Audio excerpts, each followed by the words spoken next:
This is Maury of Yeshara. I have a question for you. Is there only one nation going to be judged when the Mashayah comes? I'm asking that question because of this sentence. The nation to whom they shall be in bondage will I judge.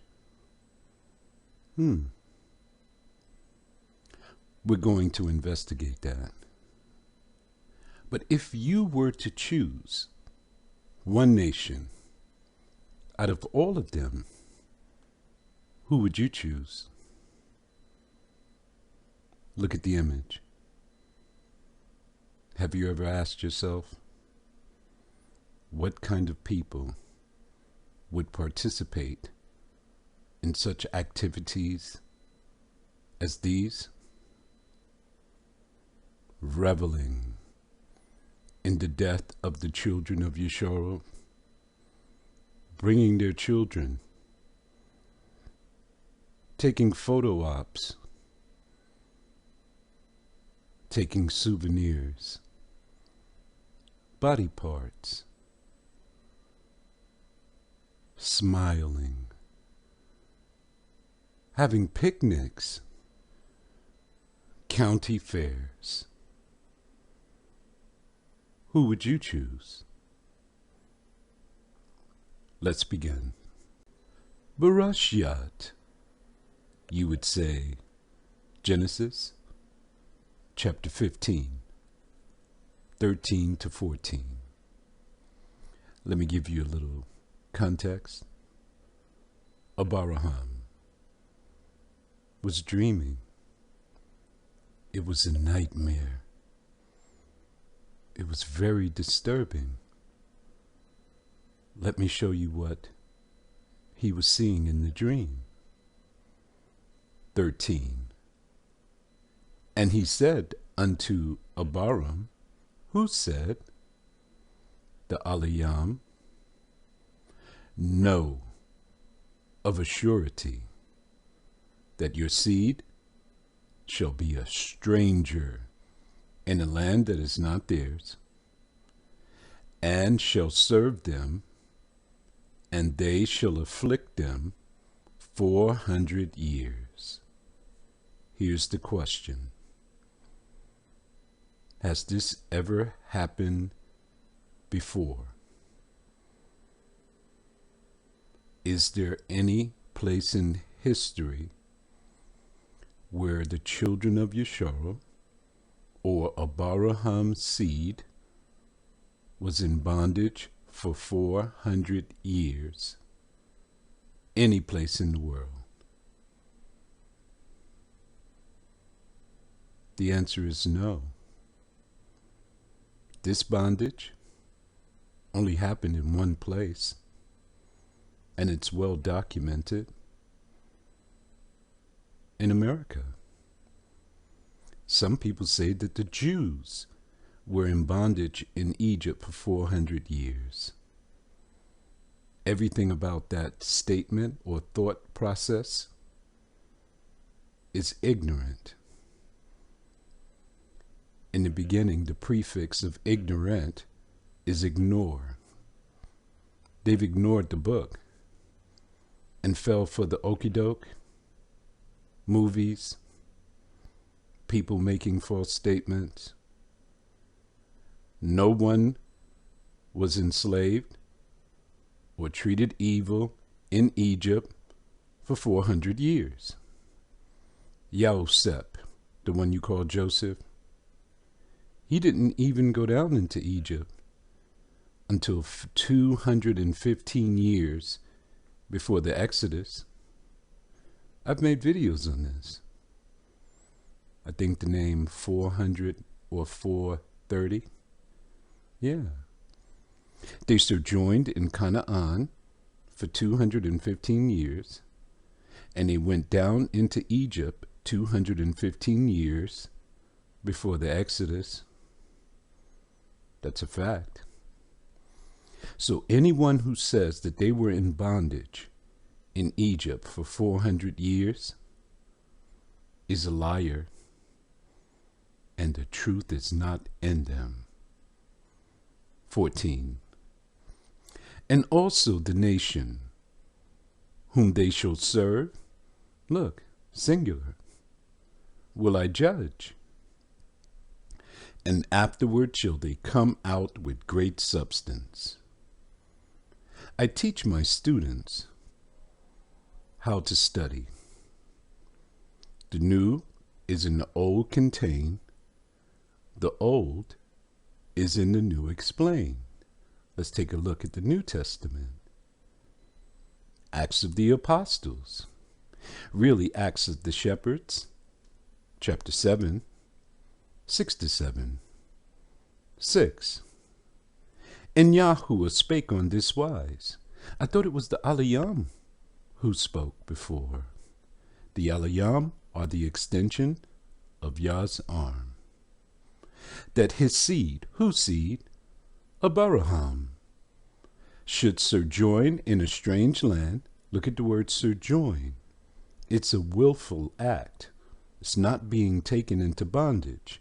What land did we sojourn in? The west coast of Africa. And they should bring them into bondage.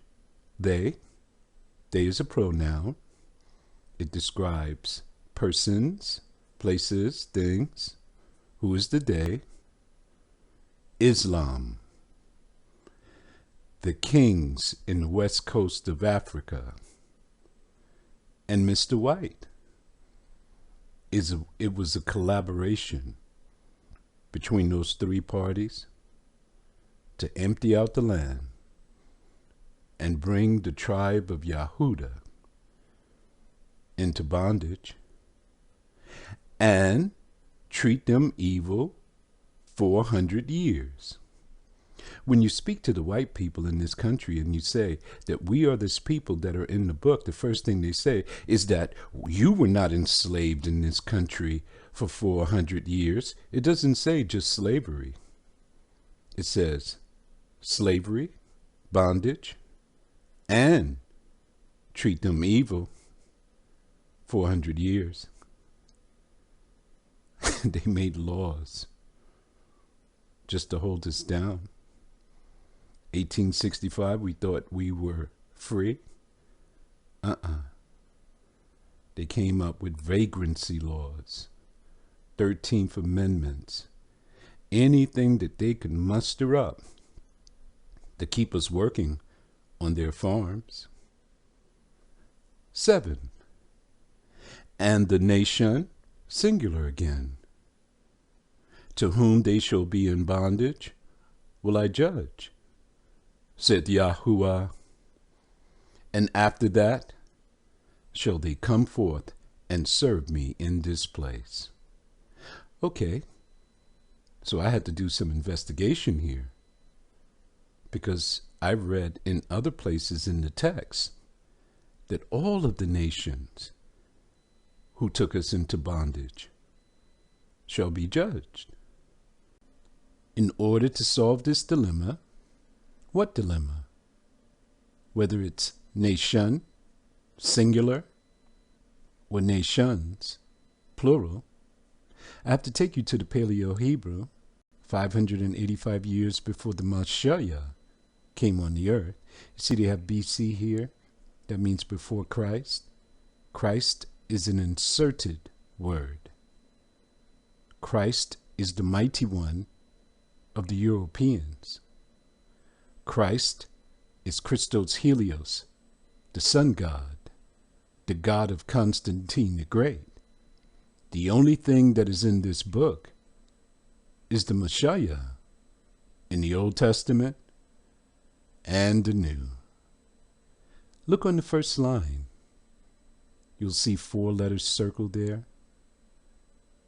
Hebrew reads from right to left. The first letter, Ha. It means the. The next 3 letters, Guya. Look up top there. The Guya. See the ya at the end? It makes it plural. It's like putting an S, you know, like the goose. Goo, yeah. Okay. So it's not one nation that's going to be judged. There's multiple nations going to be judged. Every place that they took as captive. Look on the third line. There's two words there. Remember, Hebrew reads from right to left. The first word is done. What does that mean? Judge. Let me give you an example. Rahel said, the Alayam judged me. Then she turned around and named her son from her sister Balha Dan. And Dan means judge. Who's going to be judged? Anakya. Anakya. In your book, it would say Anak, Anakim. Outside of the book, they would say Anunnaki. Those from the heavens came, and their seed. See the ya at the end? Makes it plural. So he's coming to judge Anakya. The Philistines, the ancient enemy of the children of Yasharon. They dug up the bones. They mapped the genome. They found something astonishing. The Philistines has the same exact bloodline as the Europeans. The same bloodline as Mr. White. Mr. White is connected to the fallen angels. How is that, Brother Dawood? Well, Goliath was a Nakia. He was a Philistine. He was their champion. So the same blood that Mr. White carries in his veins is the same blood of the fallen ones.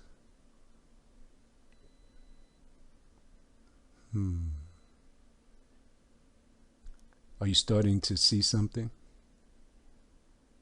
Why they said nation instead of nations? What were they trying to lead you to believe? That only one nation would be judged, and that nation has been judged already. The land of Egypt.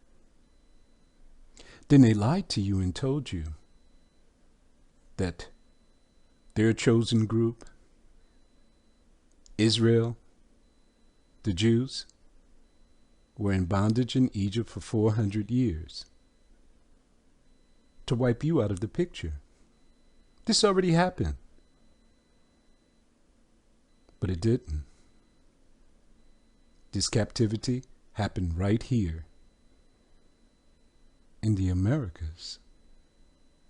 And the translator, who is Anakya, Mr. White, covered the whole thing up. I want to give you an exercise. Go to the Blue Letter Bible. Type in Genesis chapter 15, verse 14. Click the Strong's box. All of the H numbers are going to come up. I want you to go through each H number. Be very meticulous. Don't miss anything. What are you looking for? Anakya. You're going to find it's conveniently missing Shouldn't it be inserted? Because it tells you exactly who's going to be judged. But they left that out. Look on the bottom. Here's another one. Gadol. What does that mean? Great. Yeah. Remember, we came across this word before, Gadol, a Gadol eagle, a great eagle, great red dragon. Yeah. But in this case, Gadol means great, and then Rakash, Barakash, substance. So the substance that you will come out with shall be great. Where's that going to be? America, all of the North countries, the islands of the sea, Africa, Asia, every place in which we were taken captive. If you overcome, that is the key. How do you overcome? Well, the first thing you have to do is be lined up with Yahuwah's Passover and his feast of unleavened bread. That is the key to returning. January 14th in the evening will be Yahuwah's Passover. Be there. Or be square. Tell your neighbors. Plan this celebration with your family. Make a big thing out of it. Advertise it to everyone that you can. Get some jewels in your crown. This is Yahuwah's Passover, not these genetically modified Passovers that you have been following. We hold the keys to the kingdom. And the keys to the kingdom has to do with time. You have to make your appointments to join the line. Shalom.